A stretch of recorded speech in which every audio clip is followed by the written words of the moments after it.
Let it be a Nick and Jane, and let it be a Mr. Smith, a banker of Nick and Jane.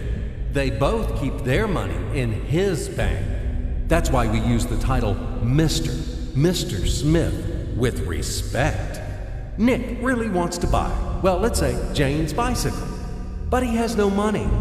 More precisely, he has money, but not enough, only $10, while Jane wants $100 for her precious bicycle. That's a problem. What should Nick do? Well, this bicycle is so desirable. He gives Jane his $10 as a deposit and asks plaintively not to sell the bike to anyone. He says that he will bring the rest of the money soon. At the same time, he runs to his bank, to the respected Mr. Smith, to get a loan for the missing $90. As ill luck, Mr. Smith has no money at this moment, but he knows perfectly about $10, which Nick gave to Jane. And where will Jane bring his money to? That's right.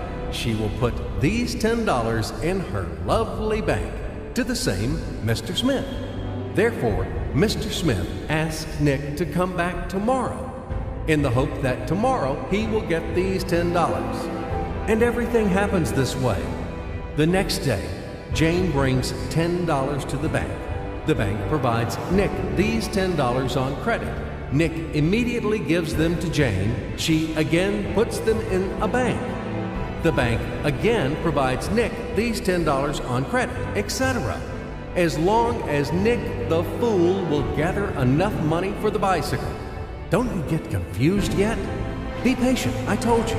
These demons have been trying to confuse you during 1,000 years. These damn economists and financiers. But anyway, we will figure everything out. So what do we have in the end? Nick finally got the bike from Jane. Wow! But at the same time, Nick owes $90 to the bank, Mr. Smith, and the bank, in its turn, owes $100 to Jane. In other words, those $10, which existed initially, have magically turned into $200, $190 of debts plus real $10.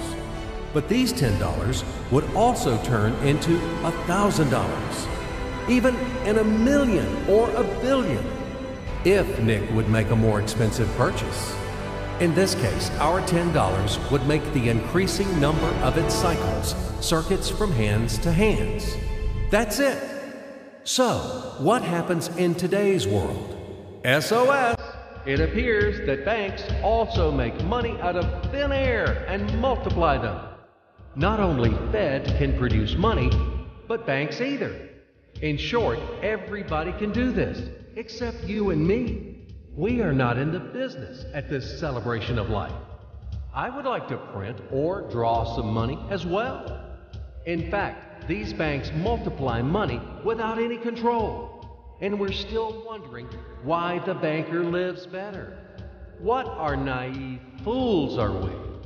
Now it is clear why.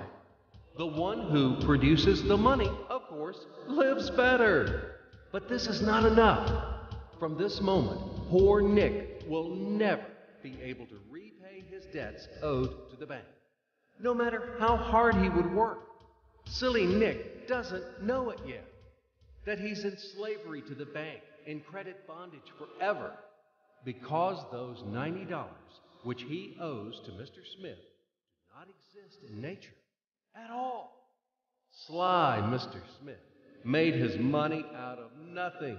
He created them out of thin air, just one click. And $10 turned into $200. Yes, but you can object